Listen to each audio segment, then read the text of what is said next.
काय ना आमचा कुठलाही वाद वगैरे नाही.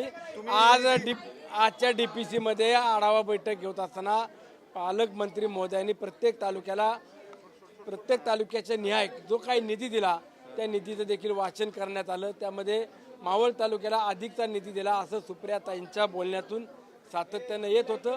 परंतु माझं एवढंच म्हणणं होतं की मागील 20-25 वर्षामध्ये बारामतीला जो काही निधी मिळाला त्याचा हिशोब आजपर्यंत मावळच्या जनतेने कधी केला नाही आणि उद्याही करणार नाही. परंतु मावळला अधिकचा निधी मिळाला हे सातत्याने बोलणं आम्हाला योग्य वाटलं नाही आणि म्हणून स्पष्टपणाने माझी भूमिका मांडली की बारामतीला जेवढा निधी मिळाला तेवढा आजपर्यंत मावळला मिळाला नाही आणि मावळला जर मिळत असेल तर त्याचा आम्ही पाठपुरावा करतोय आणि पालकमंत्री म्हणून आदरणीय अजितदादांनी जो काही निधी दिलेला आहे त्या निधीचं देखील आम्ही स्वागत करतो.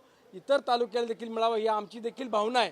परंतु मावळला अधिकचा निधी मिळत असताना आपण त्यामध्ये कुठलाही खोडा घालू नये अशी माझी विनंती आहे.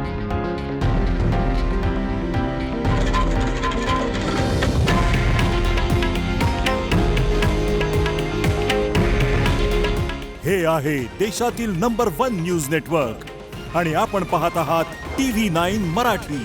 काळजी तुमची, हित महाराष्ट्राचं.